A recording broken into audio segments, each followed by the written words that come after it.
ദിനം പ്രതി നമ്മൾ എല്ലാവരും സുതാര്യമായ പണമിടപാടുകൾ നടത്താൻ വേണ്ടി ഗൂഗിൾ പേ, ഫോൺ പേ പോലുള്ള സംവിധാനങ്ങൾ ഉപയോഗിക്കാറുള്ളവരാണ്. എന്നാൽ കുറച്ച് ദിവസമായി പ്രചരിക്കുന്ന ഒരു വാർത്ത എല്ലാവരെയും വലിയ തോതിലാണ് ആശങ്കയിലാഴ്ത്തിയതും.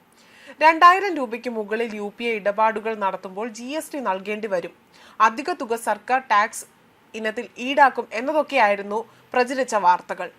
എന്നാൽ ഈ വാർത്ത അപ്പാടെ ഇപ്പോൾ തള്ളി രംഗത്ത് വന്നിരിക്കുകയാണ് ധനമന്ത്രാലയം. ഇത്തരം വാർത്തകൾ പൂർണ്ണമായും വസ്തുതാവിരുദ്ധവും തെറ്റിദ്ധരിപ്പിക്കുന്നതുമാണ് എന്നാണ് ധനമന്ത്രാലയം ഇപ്പോൾ വ്യക്തമാക്കിയിരിക്കുന്നത്. നിലവിൽ സർക്കാരിന് അത്തരമൊരു ഉദ്ദേശമില്ല എന്നും അതേപോലെ തന്നെ UPI വഴിയുള്ള ഡിജിറ്റൽ ഇടപാടുകൾ പ്രോത്സാഹിപ്പിക്കുന്നതിന് സർക്കാർ പ്രതിജ്ഞാബദ്ധരാണ് എന്നും ധനമന്ത്രാലയം പറഞ്ഞിരിക്കുകയാണ്. 2014 ACI വേൾഡ് വൈഡ് റിപ്പോർട്ട് അനുസരിച്ച് 2013 ആഗോള റിയൽ ടൈം ഇടപാടുകളിൽ 49% ഇന്ത്യയിൽ നിന്നായിരുന്നു. ഇതിലൂടെ ഡിജിറ്റൽ പേയ്മെന്റ് വളർച്ചയിൽ ആഗോളതലത്തിൽ തന്നെ ഇന്ത്യ മുന്നിലാണ് എന്നത് തന്നെയാണ് ഉറപ്പാക്കുന്നതും.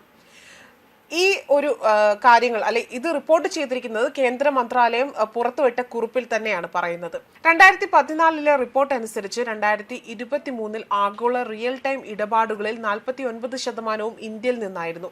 ഇതിലൂടെ ഡിജിറ്റൽ പേയ്മെന്റ് വളർച്ചയിൽ ആഗോളതലത്തിൽ തന്നെ ഇന്ത്യ മുന്നിലാണ് എന്ന് തന്നെയാണ് ഉറപ്പാക്കുന്നതും. അതുപോലെ തന്നെ 2019-20 കാലത്ത് 21.3 ലക്ഷം കോടി രൂപയായിരുന്നു ഡിജിറ്റൽ ഇടപാടായി പറയുന്നത്.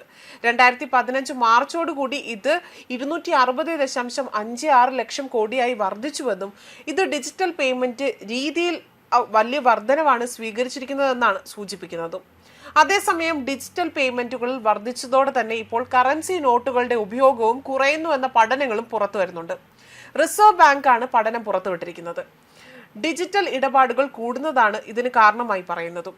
2024 മാർച്ചിലെ കണക്കുകൾ പ്രകാരം 60% ഇടപാടുകളും കറൻസിയിൽ തന്നെയാണ് നടക്കുന്നത്. എന്നാൽ ഈ അനുപാതം വളരെ വേഗം തന്നെ കുറയുന്നു എന്നതാണ് കറൻസിയുടെ ഉപയോഗം സംബന്ധിച്ച് RBI കറൻസി മാനേജ്മെന്റ് വകുപ്പിലെ പ്രദീപ് ഭുവൽ വ്യക്തമാക്കിയിരിക്കുന്നത്. അദ്ദേഹം തയ്യാറാക്കിയ റിപ്പോർട്ടിലാണ് ഇക്കാര്യങ്ങൾ സൂചിപ്പിച്ചിരിക്കുന്നത്. 2011-12 മുതൽ 2023-24 വരെയുള്ള പണമിടപാടുകളുടെ വിവരങ്ങളാണ് പരിശോധിച്ചിട്ടുള്ളത്. 2021 ജനുവരി-മാർച്ച് കാലയളവിൽ 81 മുതൽ 86% വരെ ഇടപാടുകൾ കറൻസിയിലായിരുന്നു നടന്നിരുന്നത്. 2024 ജനുവരി-മാർച്ച് കാലയളവിലേത് 52-60% വരെയായി കുറഞ്ഞു. ഡിജിറ്റൽ ഇടപാടുകൾ ഇക്കാലത്ത് ഇരട്ടിയായിരിക്കുകയാണ്. 2020-21 സാമ്പത്തിക വർഷം 14-19% വരെയായിരുന്നു ഡിജിറ്റൽ ഇടപാടുകൾ ഉണ്ടായിരുന്നത്. 2024 മാർച്ചിലേക്ക് എത്തുമ്പോൾ 40% എത്തുകയും ചെയ്തു. രാജ്യത്ത് 500-1000 രൂപ നോട്ടുകൾ നിരോധിച്ച 2016 യൂണിഫൈഡ് പേയ്മെന്റ് ഇന്റർഫേസ് എന്ന UPI അവതരിപ്പിക്കുന്നത്. തുടക്കത്തിൽ വലിയ പ്രചരണം ഉണ്ടായിരുന്നില്ലെങ്കിൽ പോലും കോവിഡ് വന്നതോടെ തന്നെ സ്ഥിതിഗതികൾ മാറുകയാണ് ചെയ്തത്. അതുപോലെ തന്നെ പണമിടപാട് രീതിയിൽ തന്നെ വലിയ മാറ്റങ്ങളായിരുന്നു ഉണ്ടായത്. UPI കൂടുതലായി ഉപയോഗിക്കാൻ തുടങ്ങുകയും അതുപോലെ QR കോഡ് സ്കാൻ ചെയ്ത് പണം കൈമാറാൻ തുടങ്ങിയത് രാജ്യത്ത് ഡിജിറ്റൽ ഇടപാടുകളിൽ വിപ്ലവമാണ് സൃഷ്ടിച്ചത്. 2016-17 സാമ്പത്തിക വർഷത്തിൽ UPI ഇടപാടുകളുടെ ശരാശരി ഇടപാട് മൂല്യമെന്ന് പറയുന്നത് 3872 കോടി രൂപയായിരുന്നു. 2023-24 വരുമ്പോൾ 1525 രൂപയായി അത് ചുരുങ്ങുകയാണ് ചെയ്തത്. ചെറിയ തുകയ്ക്കുള്ള ഇടപാടുകൾ കൂടിയതാണ് ശരാശരി അത് കുറയാൻ കാരണമായി പറയുന്നത്.